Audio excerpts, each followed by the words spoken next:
नमस्कार, देश की बात में आपका स्वागत है। मैं हूं मनोज मानस। खबरों का रुख करेंगे उससे पहले देख लेते हैं इस वक्त की अहम सुर्खियां। हैदराबाद हाउस में पीएम मोदी और पुतिन की मीटिंग खत्म। पुतिन बोले हम भी शांति चाहते हैं। भारत रूस के बीच ट्रेड और डिफेंस पर बातचीत। डीजीसीए ने पायलटों को आराम देने से जुड़ा प्रावधान वापस लिया। 4 दिन में 1200 प्लस आपको बता दें फ्लाइट रद्द। सरकार बैकफुट पर, देश भर में इंडिगो पैसेंजर परेशान।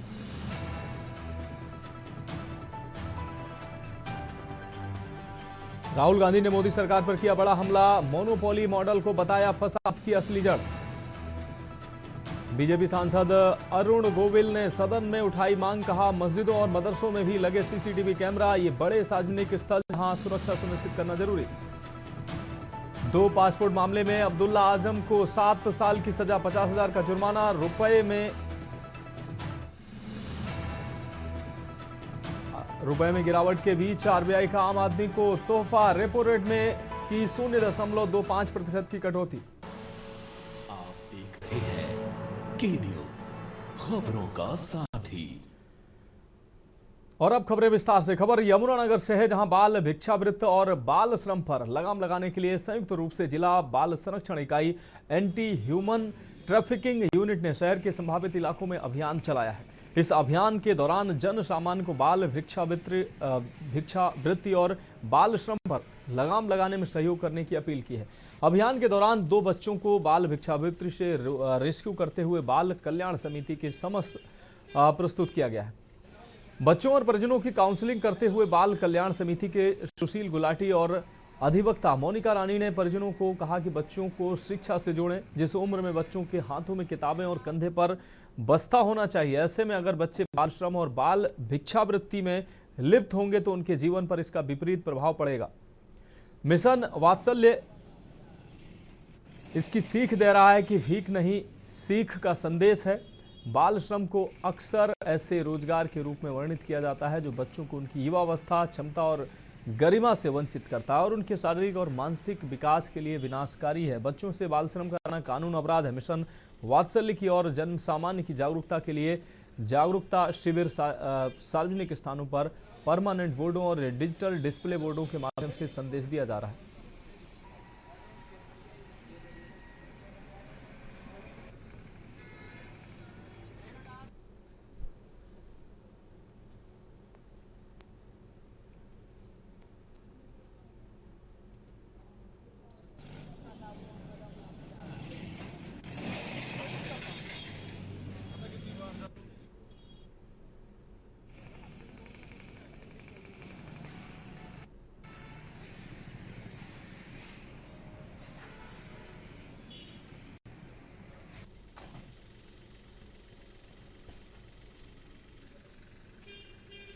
है कि डिस्ट्रिक्ट टास्क फोर्स अक्सर रेड करती है और तो आज उन्होंने जो रेड किया उसमें 2 बच्चे रेस्क्यू किए गए हैं।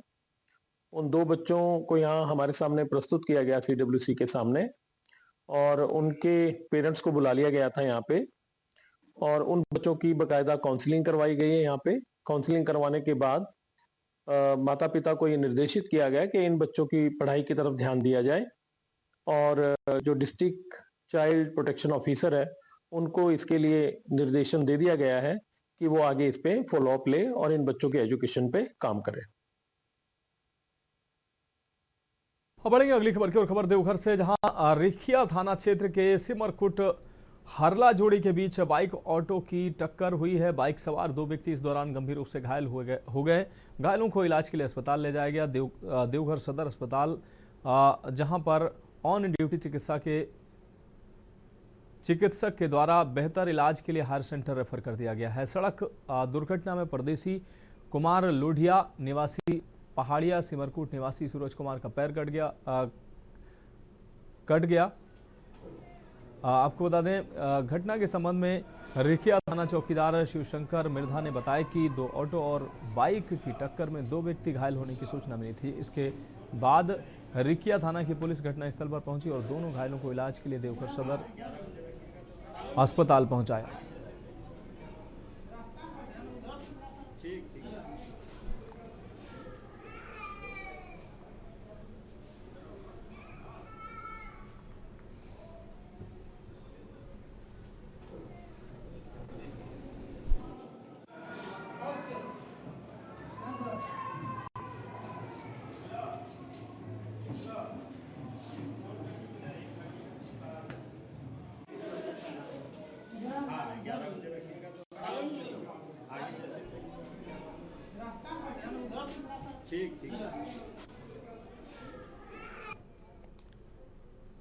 अब बढ़ेंगे अगली खबर की ओर। खबर देवघर से, जहां पूर्व कृषि मंत्री रणधीर सिंह ने झारखंड में मुख्यमंत्री हेमंत सोरेन के नेतृत्व में एनडीए की सरकार बनने की अटकलों को सिरे से खारिज करते हुए इसे मीडिया की उपज करार दिया। सारठ में पत्रकारों से बातचीत के दौरान जब रणधीर सिंह से सवाल पूछा गया कि क्या मुख्यमंत्री हेमंत सोरेन एनडीए के साथ मिलकर सरकार बनाएंगे, तो उन्होंने इस सवाल को टालते हुए कहा कि सीएम जब भी दिल्ली जाते हैं मीडिया में खबरें आनी शुरू हो जाती हैं। झारखंड में एनडीए की सरकार बनेगी। उन्होंने ये भी कहा कि बीजेपी और जेएमएम का गठबंधन एक बेमेल गठबंधन होगा। रणधीर सिंह इस दौरान मुख्यमंत्री हेमंत सोरेन पर सीधा निशाना साधने से भी बचते नजर आए। उनका ये बयान मौजूदा राजनीतिक कयासों के बीच आया, जब राज्य की राजनीति में बड़े उलटफेर की संभावना को लेकर चर्चाएं गर्म हैं।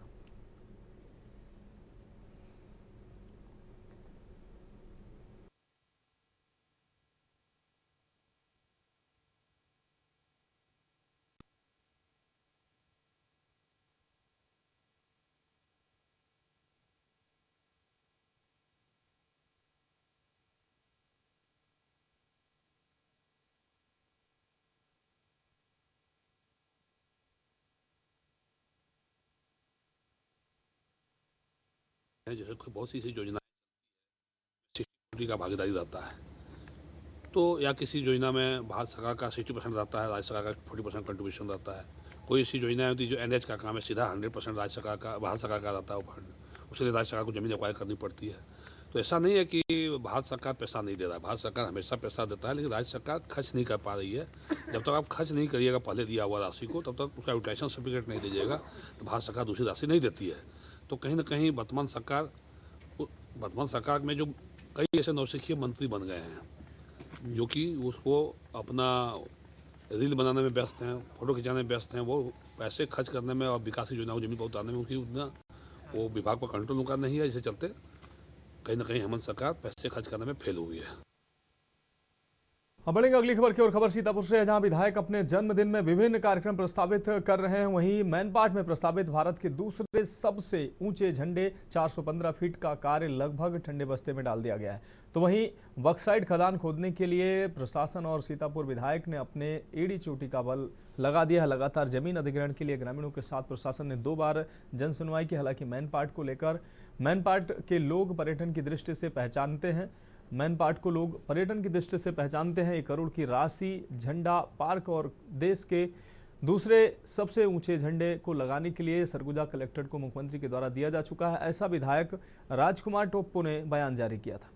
परंतु विधायक महोदय अपने जन्मदिन को लेकर ज्यादा गंभीर नजर आ रहे हैं, जबकि विधायक राजकुमार टोप्पो के जन्मदिन के अवसर पर अंबिकापुर समेत सीतापुर में जगह जगह पोस्टर और बैनर लगाए गए हैं। वहीं विभिन्न प्रकार के कार्यक्रम भी आयोजित किए जा रहे हैं, परंतु विधायक का ध्यान मैनपाट के सौंदर्यीकरण पर कहीं नहीं है।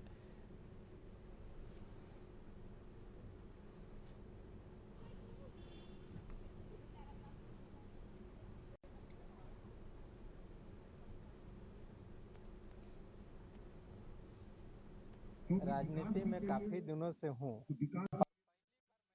जन सुनवाई देखा, क्योंकि जिस गांव में जन सुनवाई होता है उस गांव में मुनादी कराई जाती है और वहां पर लोगों को एक एक चीज को बताया जाता है कि इन विषय पर आपको आकर के आप बातचीत होगी। देखिए, उत्खनन कार्य कोई आज चालू नहीं हुआ है। हम तो पिछले 30-35 सालों से देख रहे हैं कि वहाँ से लगातार बॉक्साइट का उत्खनन हो रहा है और मेरे को नहीं लगता है कि उससे पर्यटन के क्षेत्र में या वहाँ के दृष्टिकोण से कोई नुकसान होगा। बाकी ग्राम सभा से पास होगा तो ही खुदाई का काम होगा। देखिए, 415 फीट के झंडे की माननीय मुख्यमंत्री जी ने घोषणा किया है और उसके लिए स्थल भी चयन हो चुके हैं, क्योंकि केवल झंडा स्थापित नहीं होगा, वहाँ एक पार्क भी डेवलपमेंट किए जाएंगे। क्योंकि पर्यटन के लिहाज से हमारा मैनपाट आप जान रहे होंगे कि देश और काफ़ी विदेश से भी यहाँ सैलानी आते रहे, तो उसको देखते हुए देश का दूसरा सर्वाधिक ऊंचा तिरंगा झंडे की मांग हमने किया था। अब बढ़ेंगे अगली खबर की ओर। कुशीनगर से अहम खबर है, इलाज के दौरान एक महिला की मौत हुई है। बीती रात महिला का हुआ था ऑपरेशन के बाद हालत बिगड़ने के बाद मौत हुई है। परिजनों ने लापरवाही का आरोप लगाया है। सूचना पर पुलिस पहुंची अस्पताल, मामले की जांच शुरू कर पडरौना छावनी स्थित न्यू लाइफ अस्पताल का यह मामला है।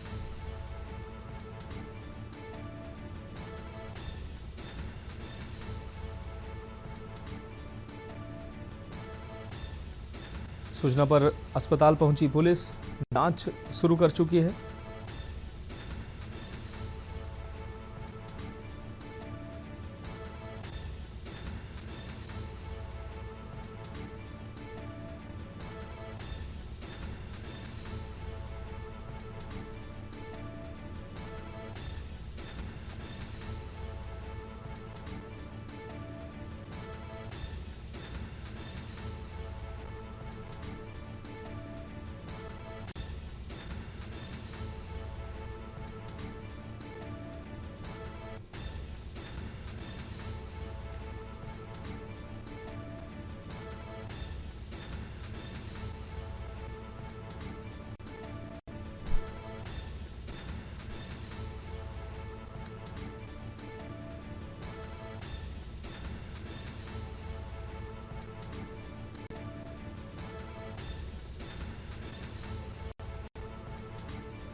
अब बढ़ेंगे अगली खबर की ओर। बुलंदशहर से अहम खबर। स्वच्छता अभियान को लगा रहे बलिता। ग्राम प्रधान व पंचायत सचिव लगा रहे बलिता। सेक्रेटरी की बड़ी लापरवाही भी सामने आई।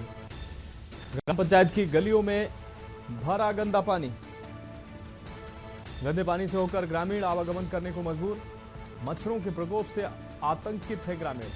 पहासू ब्लॉक की ग्राम पंचायत अहमदगढ़ का ये मामला।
पानी तो बहुत आ रही है, हमें पानी भरा हुआ है सब। उस दिन तक के लिए बहुत दिक्कत आती है इसमें। अच्छा, बहुत पानी भर जाता है इसमें। प्रधान सफाई नहीं कर रही? सफाई वफाई तो कभी कभार करवा देते हैं, जब तो सूखा सूखा तो हो जाता है यहाँ। उसके बाद जो है फिर ऐसी भर तो जाता है। प्रधान की और सेक्रेटरी की लापरवाही है कि जिस तरह से पानी भर रहा है, इससे तो बीमारी भी फैल सकती है। हाँ क्यों ना, पैरों में छाले वाले पड़ जाते हैं, गंदा पानी लगता है, ओड़ा फंसी, मच्छर भी होंगे इससे तो। मच्छर भी बहुत है इसमें तो। अब आप जो व्यवस्था बनाओ तो गंदगी से कहीं ना कहीं परेशानी है लोगों को। जी बिल्कुल जी बिल्कुल। की और अगली खबर लखनऊ से है, जहां सीएम योगी ने की है ओडीओपी स्कीम की समीक्षा। सीएम योगी ने दिए सुधारात्मक बदलावों के निर्देश। अब सुधारों के साथ होगी लॉन्च होगा ओडीओपी 2.0।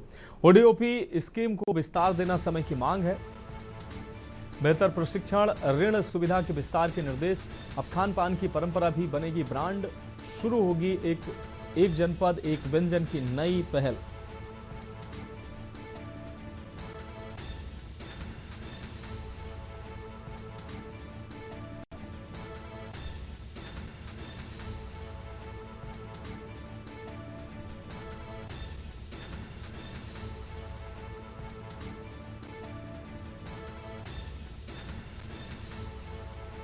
तो शुरू होगी एक जनपद एक व्यंजन की नई पहल।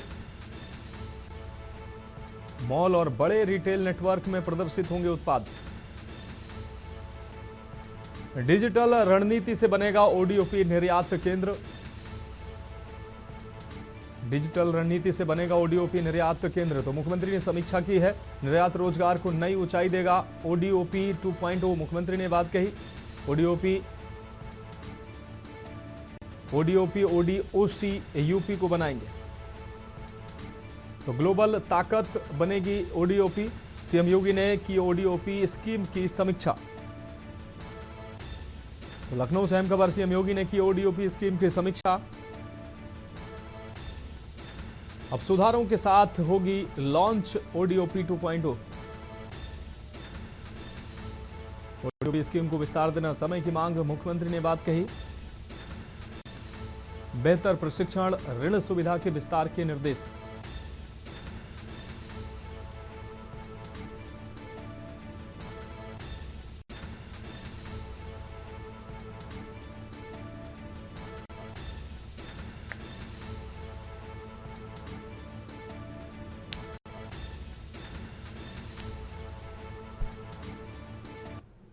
अब बढ़ेंगे अगली खबर की ओर। खबर फर्रुखाबाद से है, जहां जिलाधिकारी आशुतोष कुमार द्विवेदी के निर्देशन में आरटीओ प्रवर्तन सुभाष चंद्र राजपूत तथा एआरएम रोडवेज राजेश कुमार द्वारा संयुक्त चेकिंग अभियान चलाते हुए एक स्लीपर बस को उत्तर प्रदेश राज्य का कर नहीं जमा पाए जाने तथा परमिट नहीं दिखाने पर रोडवेज बस स्टेशन पर सीज करते हुए 1,02,000 का जुर्माना लगाया गया। इसके अतिरिक्त एक ओवरलोड ट्रक को भी सीज कर उस पर 36,000 रुपये जुर्माना लगाया गया तथा बकाया में संचालित एक ट्रक को भी सीज किया गया। चेकिंग के दौरान की गई कार्रवाई के बाबत जानकारी करने पर एआरटीओ प्रशासन सुभाष चंद्र राजपूत व एआरएम रोडवेज राजेश कुमार ने बताया कि चेकिंग के दौरान परिवहन विभाग द्वारा 3 वाहनों के विरुद्ध कार्रवाई करते हुए 1,38,000 रुपये का जुर्माना लगाया गया। उन्होंने कहा कि ये अभियान आगे भी लगातार जारी रहेगा।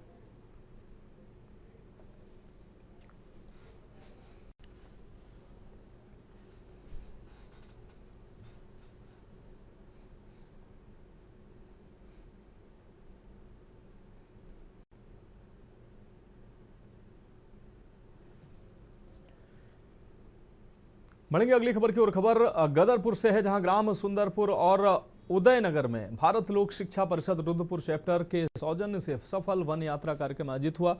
इस मौके पर आयोजक संस्था की उत्तरी दिल्ली चैप्टर महिला समिति के अध्यक्ष साधना गुप्ता व रुद्रपुर चैप्टर के अध्यक्ष विजय भूषण गर्ग का स्थानीय महिला समिति ने बंगाली परंपरा में स्वागत किया, जिसके तहत शंख, घंट, वाहन और तिलक अभिनंदन के साथ सभी अतिथियों का गर्मजोशी से स्वागत किया गया। विद्यालय परिसर में मंत्रोच्चारण और दीप प्रज्वलन के साथ कार्यक्रम का शुभारंभ हुआ। साथ ही स्कूली बच्चों ने सांस्कृतिक प्रस्तुतियां सहित अनुशासित शैक्षणिक प्रदर्शन सभी अतिथियों का दिल जीत लिया।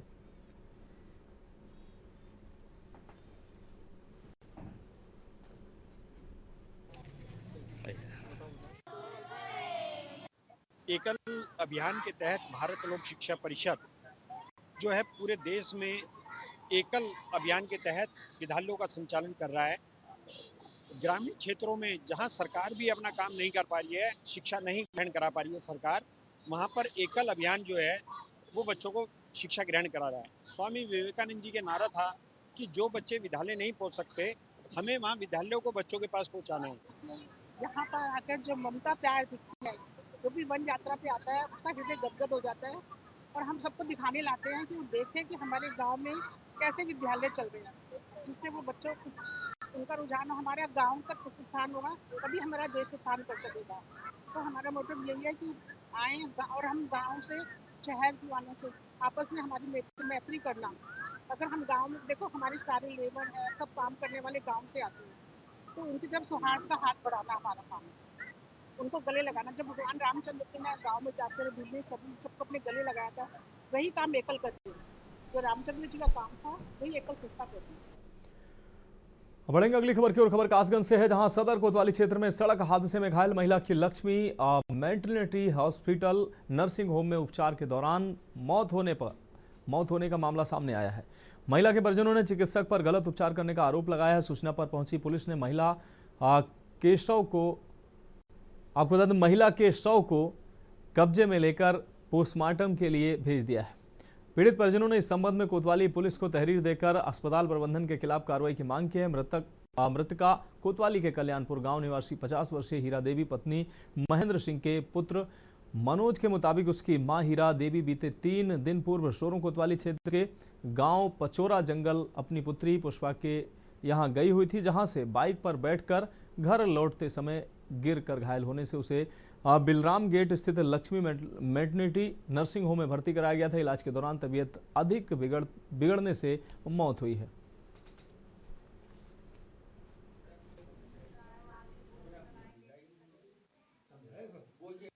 आग लग गया था सर। मेरी माँ मोटरसाइकिल पे जा रही थी, मैं साथ था मोटरसाइकिल खड़ी थी। मोटरसाइकिल पे मेरी माँ गिर गई। गिरने के बाद सिर में थोड़ी चोट आई। भागे वहाँ से लेके एडमिट कराया लक्ष्मी नर्सिंग होम में। डॉक्टरों ने भर्ती कर लिया। भर्ती करने के बाद टाँके लगा दिए। टाँके लगाने के बाद 2 घंटे बाद सिटी स्कैन कराया, बोतल चढ़ाई। उसके बाद बोतल चढ़ाने के बाद बोले कोई दिक्कत नहीं है, गारंटी हमारी है, कोई दिक्कत नहीं आएगी आपकी माँ को। बोतल चढ़ाने के बाद बढ़ेंगे अगली खबर की ओर। खबर उन्नाव से, जहां उन्नाव जिले के बीघापुर थाना क्षेत्र के पाली मार्ग पर देर रात हुए भीषण सड़क हादसे में 2 युवकों की मौत हो गई। जानकारी के अनुसार तेज रफ्तार बाइक पर सवार 2 दोस्त उस समय दुर्घटना का शिकार हो गए जब अचानक सड़क पर मवेशी आ गया। मवेशी को बचाने के प्रयास में बाइक अनियंत्रित होकर नीम के पेड़ में जा टकराई। हादसे में रंजीत जगदेव उर्फ जग्गा और उसका दोस्त गंभीर रूप से घायल हो गया। राहगीरों ने तत्काल पुलिस को सूचना दी, जिसके बाद दोनों को अस्पताल ले जाया गया, लेकिन डॉक्टरों ने उन्हें मृत घोषित कर दिया। रंजीत मजदूरी का काम करता था। 2 साल छोटा बेटा और रोता बिलखता परिवार बेसहारा हो गया। वहीं जग्गा की मौत से उसकी पत्नी और परिजन बेसुध नजर आ रहे हैं।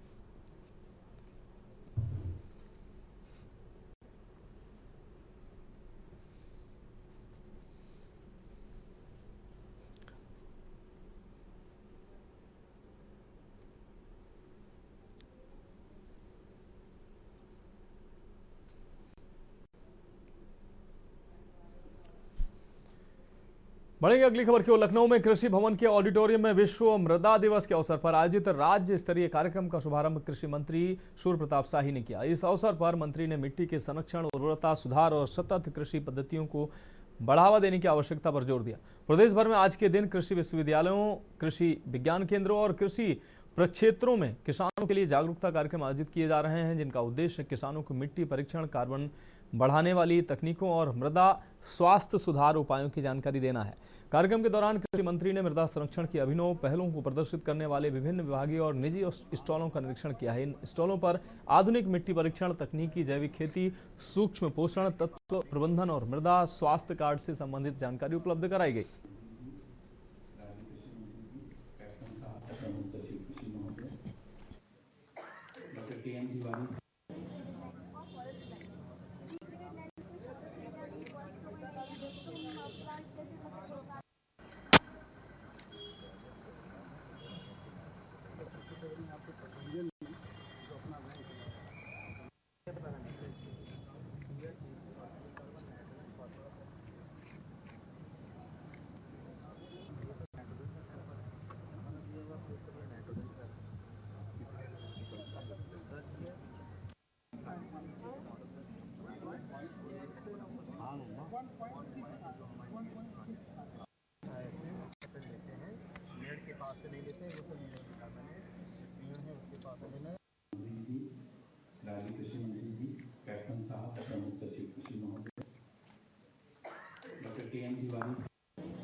खबरों में वक्त एक ब्रेक का, जल्द हाजिर होंगे।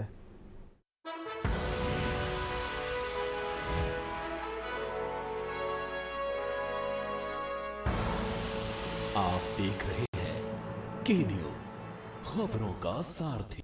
ब्रेक के बाद इसकी बात में एक बार फिर से आपका स्वागत है। रुक करेंगे अगली खबर का। हरदोई जिले के विकासखंड सांडी क्षेत्र की बखराई ग्राम सभा में मुख्य विकास अधिकारी सान्या छाबड़ा ने ग्राम चौपाल आयोजित कर ग्रामीणों की समस्याएं सुनी। शासन की मंशा के अनुरूप आयोजित इस जन चौपाल में सीडीओ ने ग्रामीणों से सीधे संवाद स्थापित किया और उनकी समस्याओं का मौके पर ही निस्तारण कराया। सीडीओ सान्या छाबड़ा ने कहा कि सरकार की सभी जन कल्याणकारी एवं सामाजिक सुरक्षा से संबंधित योजनाओं का लाभ हर पात्र व्यक्ति तक पहुंचे, ये प्रशासन की प्राथमिकता है। इसी क्रम में वृद्धा पेंशन, निराश्रित महिला पेंशन और अन्य सामाजिक योजनाओं के लिए आवश्यक दिशा निर्देश भी ग्रामीणों को उपलब्ध कराए गए। संबंधित विभागों को निर्देशित किया गया कि सभी सरकारी सेवाएं और योजनाएं पारदर्शिता के साथ समयबद्ध रूप से आम जनता को उपलब्ध कराई जाए।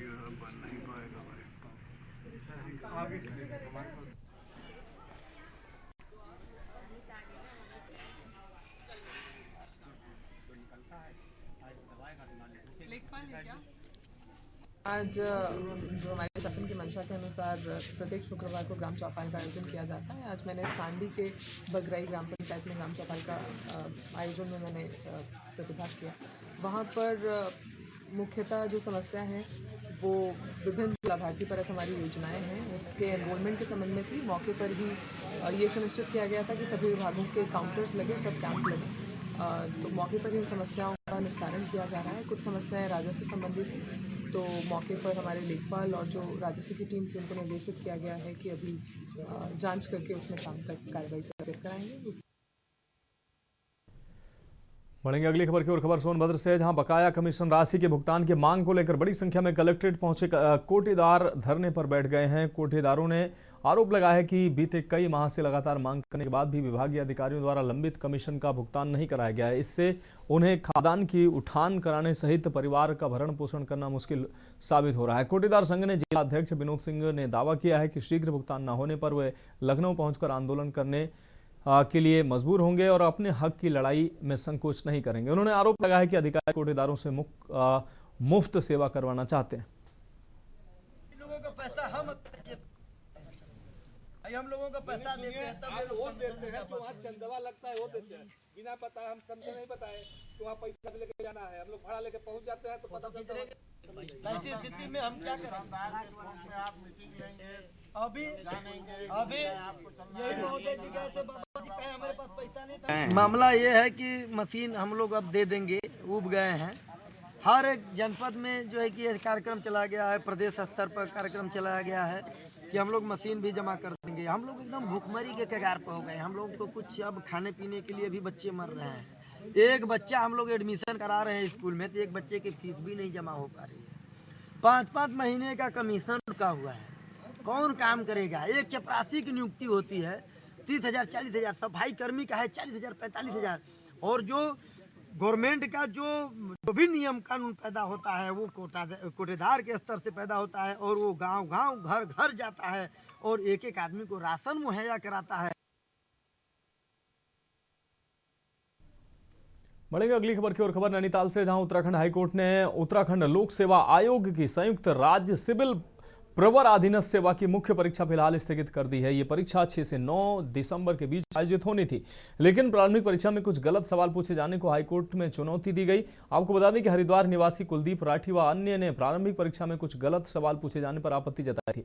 उनका कहना था कि यह प्रश्न या तो गलत है या फिर उनके विकल्पों को लेकर गंभीर अस्पष्टता है। इस मामले में हाईकोर्ट ने स्पष्ट निर्देश दिए हैं कि प्रश्न संख्या 70 को पूरी तरह से हटाया जाए, जबकि बाकी 3 विवादित सवालों की दोबारा समीक्षा एक विशेषज्ञ समिति से कराई जाए। कोर्ट का कहना है कि जब तक इन सवालों की निष्पक्ष जांच पूरी नहीं होती, मेरिट लिस्ट को सही तरीके से पुनः निर्धारित नहीं किया जाता, तब तक मुख्य परीक्षा करवाना उचित नहीं होगी।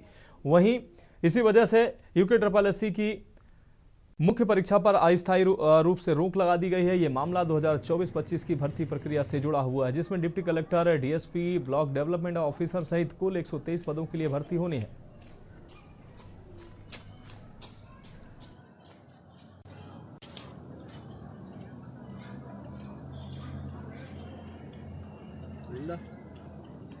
झंडा हिल रहा था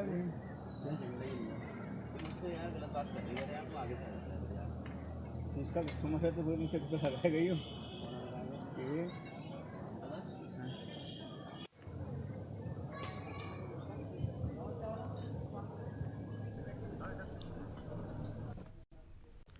बढ़ेंगे अगली खबर की ओर। देहरादून की दून घाटी भूकंप के लिहाज से अब पहले से भी अधिक संवेदनशील मानी जा रही है। आपको बता दें, भारतीय मानक ब्यूरो द्वारा जारी नई सिस्मिक हजार्ड मैप में दून घाटी को जोन 4 और 5 से बढ़ाकर अत्यधिक संवेदनशील जोन 6 में शामिल किया गया है। भूवैज्ञानिक अध्ययनों के अनुसार इस क्षेत्र में 31 सक्रिय फाल्ट मौजूद हैं, जिनमें हिमालय की उत्पत्ति के समय बने 2 बड़े मैन बाउंड्री थ्रस्ट और हिमालयन फ्रंटल थ्रस्ट सबसे प्रमुख है। इनके अलावा दून में छोटे और बड़े 29 फाल्ट हैं और थ्रस्ट भी सक्रिय हैं, जो कभी भी बड़े भूकंप की संभावना को जन्म दे सकते हैं। मसूरी देहरादून विकास प्राधिकरण ने इस वर्ष 2041 के लिए तैयार किए गए GIS आधारित मास्टर प्लान में फाल्ट जोन की संवेदनशीलता को ध्यान में रखते हुए इन क्षेत्रों में निर्माण के लिए सख्त नियम प्रस्तावित किए हैं। योजना के अनुसार फाल्ट के 50 मीटर के दायरे में निर्माण प्रतिबंधित रखने की सिफारिश की गई।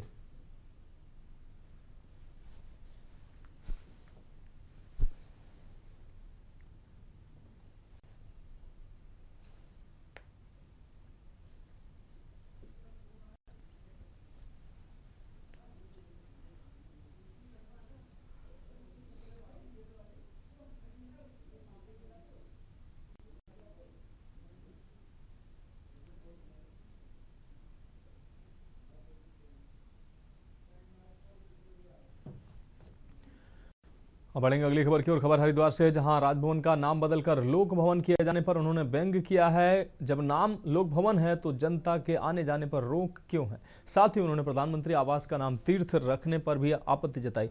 शीतकालीन सत्र की यात्रा की शुरुआत से पहले शंकराचार्य अभिमुक्तेश्वरानंद सहित नमामि गंगे घाट पहुंचे। यहां उन्होंने गंगा पूजन कर संकल्प लिया और फिर धर्म और शासन से जुड़े कुछ तीखे सवाल किए। राज्य सरकार ने हाल ही में राजभवन का नाम बदलकर लोक भवन रखने का निर्णय लिया। इसी पर प्रतिक्रिया देते हुए शंकराचार्य ने कहा कि अगर राज शब्द से आपत्ति है और भवन को लोक भवन कहा जा रहा है तो फिर यह सचमुच जनता के लिए खुला होना चाहिए। इसी के साथ शंकराचार्य ने प्रधानमंत्री आवास का नाम तीर्थ रखने पर भी सवाल उठाए हैं। उन्होंने कहा कि तीर्थ शब्द का प्रयोग धार्मिक स्थलों के लिए होता है, किसी शासन या राजनीतिक भवन के लिए नहीं। उसके मुताबिक ऐसे शब्दों का सम्मान अपनी जगह होना चाहिए। शंकराचार्य के इस बयान के बाद राजनीतिक गलियारों में हलचल तेज हो गई। हालांकि सरकार की ओर से इस पर अभी तक कोई आधिकारिक प्रतिक्रिया सामने नहीं आई है। धर्म और शासन के इस नए विवाद ने एक बार फिर नामकरण की राजनीति को सुर्खियों में ला दिया है। अब देखना होगा कि सरकार इस पर क्या जवाब देती है।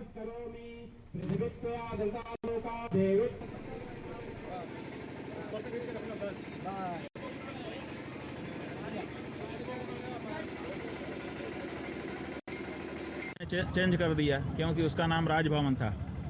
अब वहाँ पर जो राजभवन में रहता है उसका नाम राज्यपाल है, तो राज्यपाल का नाम भी चेंज करिए।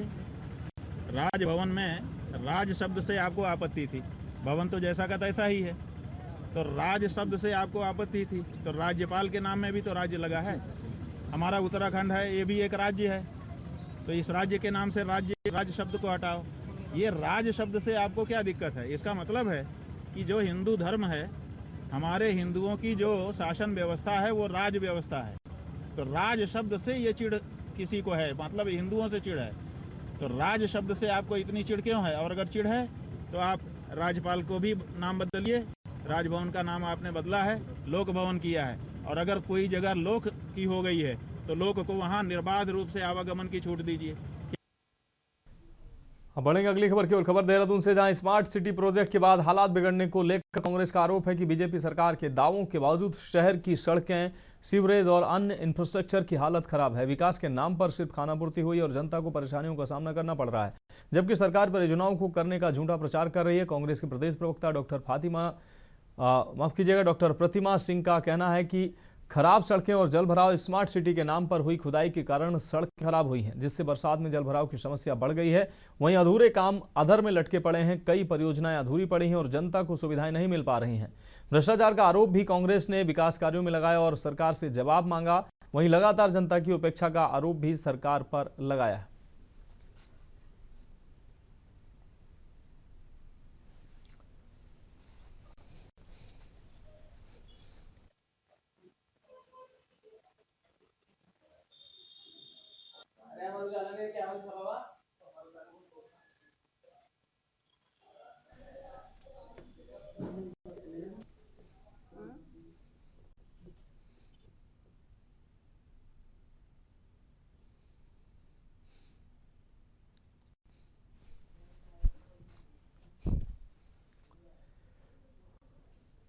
बढ़ेंगे अगली खबर की ओर। खबर कोटद्वार से, जहां उत्तराखंड मुख्य निर्वाचन अधिकारी कार्यालय विशेष अध्ययन पुनरीक्षण यानी कि SIR से पहले राज्य में इसको लेकर तैयारियां जोरों पर कर रहा है। इसके लिए मौजूदा मतदाता सूची का वर्ष 2013 की मतदाता सूची से मिलान किया जा रहा है। वर्ष 2023 के बाद दूसरे राज्यों से आकर यहां निवास करने और मतदाता बनने वालों का फिलहाल अलग डेटाबेस तैयार किया जा रहा है। इसका इस्तेमाल तब किया जाएगा जब राज्य में SIR शुरू हो जाएगा और केंद्र राज्य को दूसरे राज्यों की मतदाता सूची से मिलान करने की अनुमति दे देगा। इधर SIR का पूर्व सैनिकों ने भी स्वागत किया।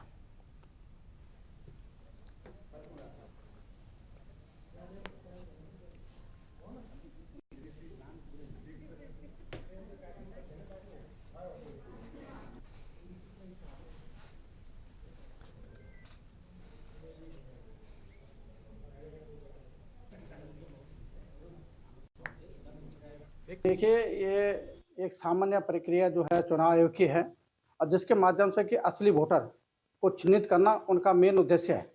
क्यों ना करें, वर्तमान परिप्रेक्ष्य में सभी राष्ट्र और विश्व अपने अपने चुनाव जो मतदाता है उनका वो चिन्हित करता है, तो क्यों ना भारत में इस प्रकार की प्रक्रिया हो। और मैं उत्तराखंड एक देवभूमि, मैं चाहता हूँ यहाँ सघन एक प्रक्रिया इसके माध्यम से होनी चाहिए, जिसके माध्यम से हम कहीं ना कहीं अपने असली वोटर के माध्यम से इस लोकतंत्र को मजबूत कर सके। और मैं चाहता हूं भारत सरकार से कि वो चरणबद्ध तरीके से सभी प्रदेशों में इस अभियान को चलाए, जिसके माध्यम से हम सही मतदाताओं को चिन्हित करके इस राष्ट्र को मजबूत करने में अपनी भूमिका का निर्वहन करें।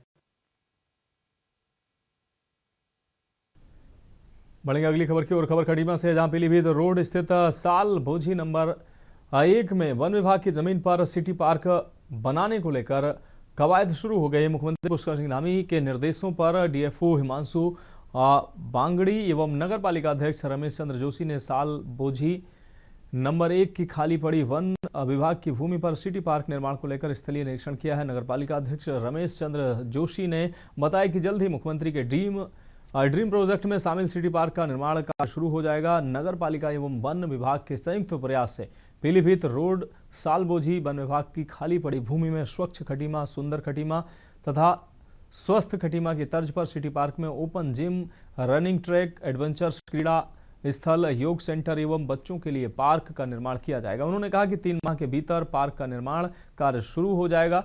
खटीमा के विकास के लिए पार्क का निर्माण मील का पत्थर साबित होगा।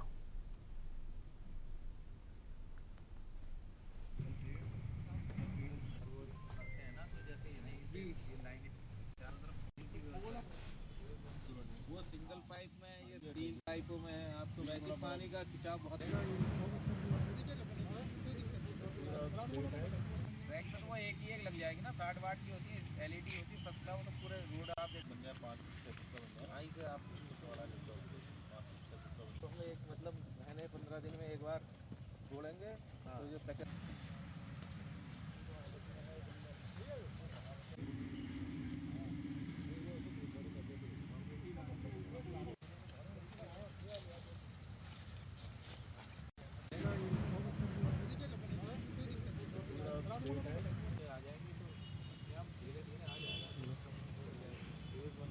वो सिंगल पाइप में, ये 3 पाइपों में आपको वैसे पानी का खिंचाव। ये सालबोझी का हमारा ये जो क्षेत्र है लगभग 15 से 16 हेक्टेयर का ये क्षेत्रफल है। एकदम शहर के बीचों बीच और मार्केट के नज़दीक स्थित है। तो शहर के बीच में कोई भी ऐसी हरी जगह नहीं है जहाँ पर कि बड़े एरिया में लोग आके शाम को वॉक कर सकें, अपना कुछ समय व्यतीत कर सकें। तो उसी को देखते हुए यहाँ पर एक बड़े पार्क के रूप में इसको बनाने का निर्णय लिया गया है, जिसमें कि आपके मॉर्निंग इवनिंग घूमने के लिए आपके ट्रैक्स होंगे, साइकिलिंग के ट्रैक्स होंगे। इसके अलावा कुछ नेचर इंटरप्रिटेशन के आइटम्स होंगे।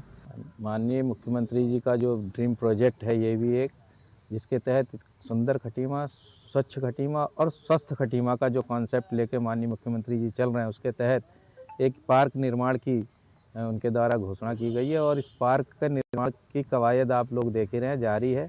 इसका ड्रेनेज सिस्टम भी देखा जा रहा है, कहाँ से इसके पानी का जो शहर का कुछ पानी भी इसके बीच में से होकर गुजरता है, उसको कैसे आगे तक निकाला जाए। अब बढ़ेंगे अगली खबर की ओर। खबर देहरादून से है, जहां सहसपुर विधानसभा क्षेत्र की HDC फुलसनी कॉलोनी में लगभग 2 किलोमीटर सड़क का शुभारंभ हुआ है। कार्य शुभारंभ हुआ, यह शुभारंभ क्षेत्रीय विधायक द्वारा किया गया है। काफी लंबे समय से क्षेत्र वासियों की मांग को क्षेत्रीय विधायक सहदेव पुंडी ने पूरा किया है। आपको बता दें कि विधायक के प्रयास से शासन से स्वीकृति मिली और इससे वहां की जनता को राहत मिलेगी। इस सड़क के शुभारंभ होने से वहां की जनता ने विधायक का आभार जताया।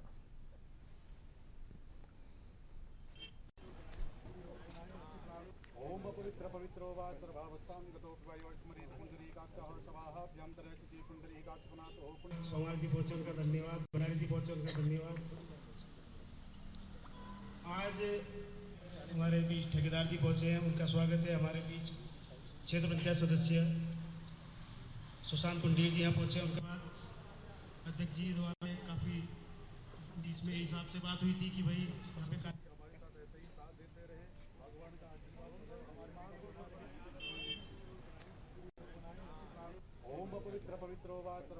क्षेत्र में आवश्यकता के अनुसार विकास के कार्य लगातार हो रहे हैं और अभी सड़कों के जो हैं, कल हम जो है उधर रामगढ़, चकमनसा, पेलियो साइड में हमने जो है सड़कों के कार्य शुरू कराए।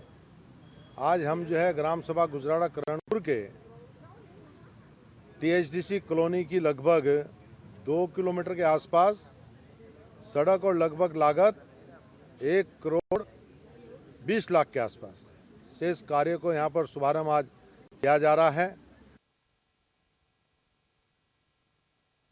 अब बढ़ेंगे अगली खबर की ओर। देहरादून सहित पूरे उत्तराखंड में लाखों लोगों के सरकारी राशन पर संकट गहराता दिख रहा है। सरकार द्वारा जारी निर्देशों के अनुसार सभी राशन कार्ड धारकों को निश्चित समय तक EKYC पूरा करना जरूरी थी, लेकिन अभी भी बड़ी संख्या में लोग इससे वंचित रह गए। विभागीय आंकड़ों के अनुसार पूर्व निर्धारित अंतिम तिथि 30 नवंबर तक 26 लाख से अधिक लाभार्थी EKYC प्रक्रिया पूरी नहीं कर सके थे। इतनी बड़ी संख्या में लोगों का सत्यापन अधूरा रहने के बाद विभाग ने अब अंतिम तिथि बढ़ाकर 15 दिसंबर कर दी है। सरकार का उद्देश्य यह सुनिश्चित करना है कि हर पात्र व्यक्ति तक सही मात्रा में राशन पहुंचे और कोई भी लाभार्थी फर्जी पहचान का उपयोग न कर सके। इसी को ध्यान में रखते हुए प्रदेश भर में लाभार्थियों को व्यापक सत्यापन अभियान चलाया जा रहा है। हालांकि 26 लाख लोगों का सत्यापन अधूरा रह जाना विभाग के सामने बड़ी प्रशासनिक चुनौती बन गया है।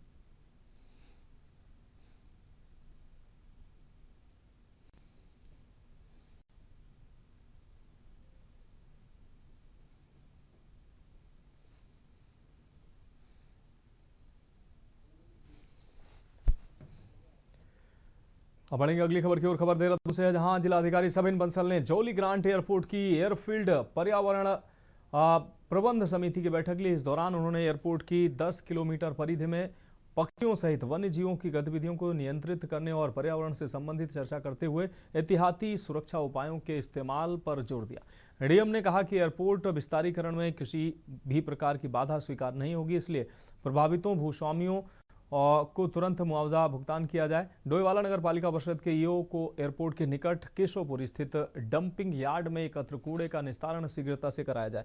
इसके लिए टेंडर प्रक्रिया में तेजी लाने के निर्देश दिए गए हैं। कूड़ा निस्तारण के लिए ट्रामेल पोकलैंड मशीनों को शीघ्रता से खरीदने पर जोर दिया गया। उन्होंने एसडीएम डोईवाला को 1 सप्ताह में डंपिंग यार्ड किसी दूसरे स्थान पर शिफ्ट कराने के निर्देश दिए हैं।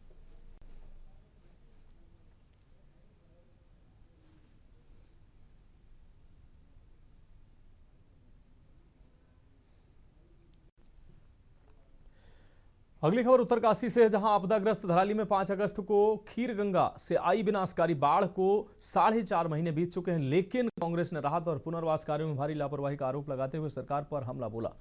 उत्तराखंड सरकार के पूर्व सैनिक कल्याण सलाहकार कर्नल अजय कोठियाल के हालिया खुलासों के बाद इस मामले ने राजनीतिक तूल पकड़ लिया है।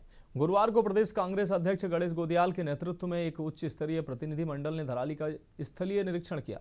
उन्होंने सबसे पहले कल्प केदार मंदिर के पास आपदा में मृत हुए लोगों के लिए मौन रखकर शोक व्यक्त किया।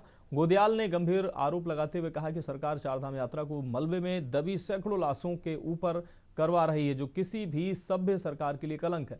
उन्होंने कहा कि जमीनी स्तर पर 1 इंच भी काम नहीं हुआ है। सरकार केवल बयानबाजी, फाइलों और प्रेस कॉन्फ्रेंस में राहत बांट रही है। कांग्रेस ने कहा कि कर्नल कोठियाल के बयान ने साबित कर दिया कि सरकार द्वारा पेश किए गए आंकड़े भ्रामक है। प्रतिनिधिमंडल ने स्थानीय पीड़ितों से मिलकर वास्तविक स्थिति का जायजा लिया और पाया है कि ग्रामीण बेरोजगार हैं और होटल कारोबारी मुआवजे के अभाव में बर्बाद हो चुके हैं। इस गांव को पूरा जितना जो था सबको पहले आपदाग्रस्त घोषित किया जाए। पूरा गांव आपदाग्रस्त आप देख ही रहे हैं, ऑन ग्राउंड आप आ रखे। ऊपर से सबको इनको घर बनाने के लिए पैसा दिया जाए या घर बना के दिया जाए। दूसरा जो व्यावसायिक प्रतिष्ठान को नुकसान हुआ है उसका क्षतिपूर्ति दी जाए। यही हमारी सरकार से मांग है सर। सरकार की तरफ से अभी तो हमें वही 5 लाख के जो चेक मिले हैं और उसके बाद जो थोड़ा बहुत आपदा जो वो आया राहत कोष आया था, बाकी अभी तक हमें कुछ नहीं मिला है। और हम लोगों को कुछ टेंट दिए गए थे, टेंट में हम लोग रह नहीं सकते हैं क्योंकि यहाँ टेंट लायक तो ज़मीन ही अपने पास नहीं है कि हम कहीं पे टेंट लगाएं।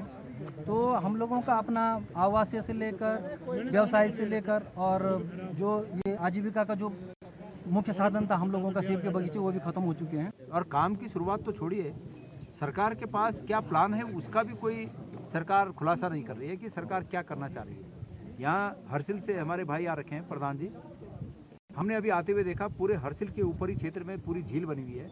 उस झील के पानी को चैनलाइज करने का भी सरकार के पास कोई प्लान नहीं। अब धीरे धीरे ये जैसे ही ये सर्दी बीतेगी और गर्मी शुरू होगी तो निश्चित रूप में पानी का स्तर बढ़ेगा, उसके बाद बरसात आएगी और ऐसे में अचानक अगर थोड़ा भी पानी बढ़ा, जिस प्रकार से वो झील बनी हुई है और वहाँ पूरा रेत वगैरह जमा है, सिल्ट जमा है, उसको नहीं साफ किया गया तो सीधा मकान जो सामने दिख रहे हैं उन मकानों पे उस पानी ने जाना है, उस मलबे ने जाना है। रुक करेंगे अगली खबर का। खबर गदरपुर से है, जहां ग्राम सभा कुल्हा के तिलपुरी निवासी युवा ने भारतीय नौसेना में पासिंग आउट के बाद सब लेफ्टिनेंट बने अजय सिंह राणा को एसएसबी परीक्षा भोपाल से पास की थी। उन्होंने इंडियन नेवल एकेडमी केरल से ऑफिसर रैंक का प्रशिक्षण प्राप्त किया। अजय सिंह राणा को पहली पोस्टिंग कोची केरल में मिली है। आपको बता दें कि अजय सिंह राणा को देश सेवा का जज्बा विरासत में मिला। अजय सिंह राणा को इस उपलब्धि से क्षेत्र के पूर्व सैनिकों व समाजसेवियों ने बधाई दी है।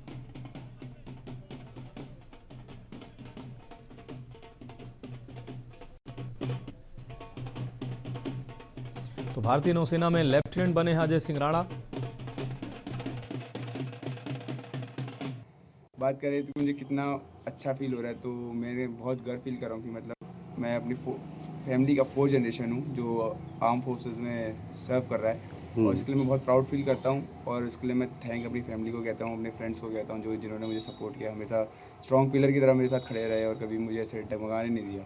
अपनी सफलता के लिए आपका श्रेय किसको जाता है सबसे अधिक? सबसे ज़्यादा तो मेरी फैमिली को जाता है और उसके बाद मेरे दोस्तों को जाता है जिन्होंने मुझे हर टाइम में जब भी मैं डिमोटिवेट या लो फील करता था तब उन्होंने मुझे गाइड किया, सपोर्ट किया कि तू करते रहे, तेरा हो जाएगा करके। अच्छा महसूस हो रहा, बहुत गर्व महसूस हो रहा अपने बेटे पे। मैं तो ये आगे जनरेशन में बोलना चाहूँगी कि जो बाहर तुम्हारे पास बात होती है उसको फैमिली को शेयर करो, आपको क्या करना है वो फैमिली को शेयर करो बाहर के बजाय, कि आगे बढ़े बच्चे, नशे से दूर रहें।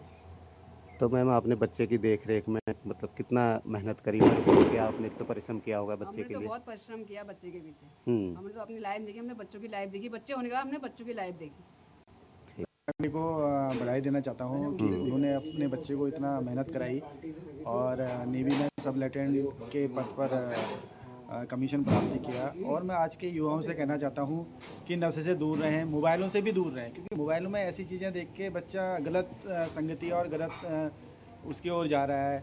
तो कम से कम थोड़ा मेहनत करें, अपने क्षेत्र का नाम करें, माँ बाप का नाम रोशन करें। अगर आपको कोई दिक्कत दुख तकलीफ होती है अपने माँ बाप को उस चीज़ को शेयर करें, तभी आप आगे निकल सकते हो।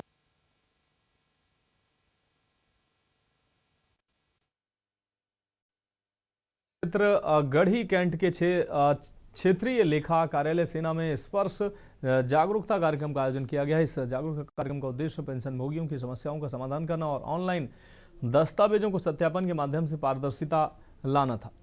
स्पर्श प्रणाली के तहत सभी दस्तावेज ऑनलाइन रखे जाते हैं। इसके अतिरिक्त पेंशनभोगी जीवित हैं या नहीं है ये भी सुनिश्चित करने के लिए उनका स्वास्थ्य प्रमाण पत्र दिया जाता है। अब ऑनलाइन प्रणाली लागू होने से कोई भी अनियमितताएं संभव नहीं है। स्पर्श कार्यक्रम इसी उद्देश्य से आयोजित किया जाता है जिससे वास्तविक हकदारों को भी लाभ मिल सके। आरक्षण लेखा विभाग विभिन्न कार्यालयों में स्पर्श आउटरीच प्रोग्राम का आयोजन किया जाता है। इसी के तहत क्षेत्रीय लेखा कार्यालय देहरादून में स्पर्श आउटरीच का आयोजन किया गया। इस कार्यक्रम के तहत defence service pensioner, defence civilians including family pensioner सभी की पेंशन संबंधी समस्याओं का निवारण किया गया। इसमें आधार अपडेट, पैन अपडेट जैसी सुविधाएं प्राप्त करवाई गई। उसी के अलावा अगर किसी फैमिली पेंशनर्स को अपना नाम जुड़वाना है पेंशन के लिए, उसके अतिरिक्त जैसे और भी कई समस्या है, उनका भी निवारण किया गया। मुझे 6 साल में काफ़ी कुछ कागजी कार्रवाई करनी पड़ी अपनी पेंशन को लेके, पर ये कैंप मैंने जो अटेंड किया इसमें जो पूरी प्रोसेस थी बहुत स्मूथली बता दी गई, बहुत हेल्पफुल था। लोगों को बहुत अच्छी तरीके से जो चीज़ें नहीं पता थी, इनफैक्ट मुझे भी बहुत सारी ऐसी चीज़ें थी जो नहीं पता थी, वो आज मेरे डाउट्स क्लियर हो गए। मुझे पेपर वर्क में नहीं घुसना पड़ेगा और फास्ट ट्रैक जो चीज़ हो सकती है वो यहाँ पे हो गई। And I am really thankful कि ये कैंप ऑर्गेनाइज किया गया। अब बढ़ेंगे अगली खबर की ओर। खबर मंगलौर से, जहां पुलिस ने आमजन को सुरक्षा का एहसास दिलाने और कानून व्यवस्था बनाए रखने के लिए शुक्रवार सुबह मंगलौर क्षेत्र सहित नगर और देहात के सभी थाना क्षेत्रों में एक व्यापक आकस्मिक चेकिंग अभियान चलाया। यह अभियान एसएसपी हरिद्वार के स्पष्ट निर्देशों के तहत आयोजित किया गया था। पुलिस टीमों ने भीड़भाड़ वाले बाजारों, संवेदनशील स्थानों, जिले की सीमावर्ती चेकपोस्टों और आंतरिक मार्गों पर सघन जांच की। इस दौरान पुलिसकर्मियों ने सड़कों पर वाहनों की बारीकी से चेकिंग की और संदिग्ध दिखने वाले व्यक्तियों से पूछताछ कर उनका सत्यापन किया। विशेष रूप से बाहरी राज्यों से आने वाले व्यक्तियों के आवश्यक दस्तावेजों की भी जांच की गई। आपको बता दें, इसके अतिरिक्त पुलिस ने यातायात नियमों का उल्लंघन करने वाले चालकों के खिलाफ नियमानुसार आवश्यक कार्रवाई भी की। सीओ मंगलौर विवेक कुमार ने मीडिया को बताया कि ये अभियान सुरक्षा व्यवस्था को मजबूत करने और किसी भी तरह की संदिग्ध गतिविधि पर प्रभावी ढंग से रोक लगाने के उद्देश्य से की गई है।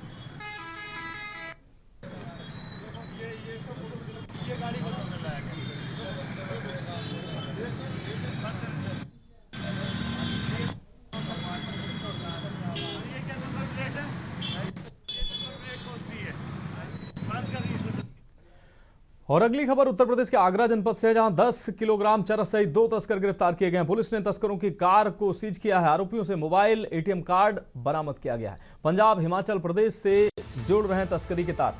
फिरोजाबाद में होनी थी चरस की डिलीवरी। पुलिस ने डिलीवरी से पहले ही पकड़ी खेप। तो 10 किलोग्राम चरस सहित 2 तस्कर गिरफ्तार किए गए हैं। सप्लाई करने पहुंचे बलबीर, धर्मवीर गिरफ्तार किए गए। आरोपियों से मोबाइल, एटीएम कार्ड बरामद हुआ है। करोड़ों में आकी जा रही है पकड़ी गई चरस की कीमत। पंजाब, हिमाचल प्रदेश से जुड़ रहे हैं तस्करी के तार। दोनों आरोपी पहले भी तस्करी में जा चुके हैं जेल। फिरोजाबाद में होनी थी चरस की डिलीवरी। एएनटीएफ कमलानगर पुलिस को मिली संयुक्त सफलता। फिरोजाबाद में होनी थी चरस की डिलीवरी। सप्लाई करने पहुंचे बलबीर, धर्मवीर गिरफ्तार किए गए।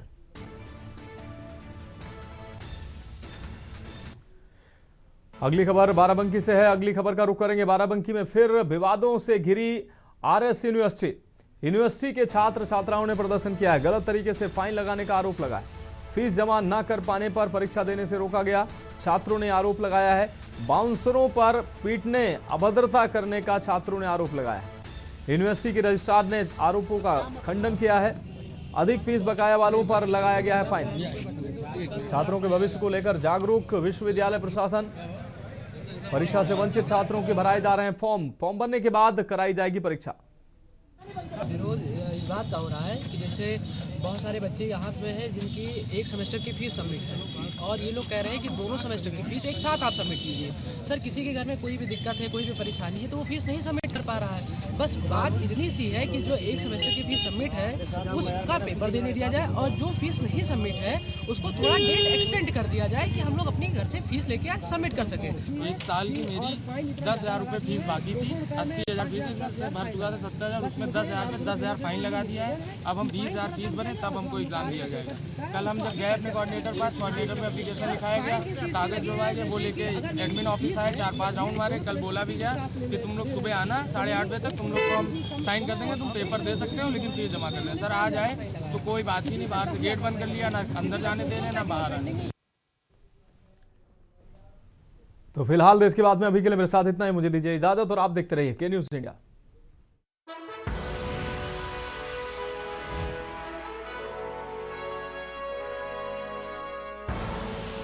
आप देख रहे हैं के न्यूज़, खबरों का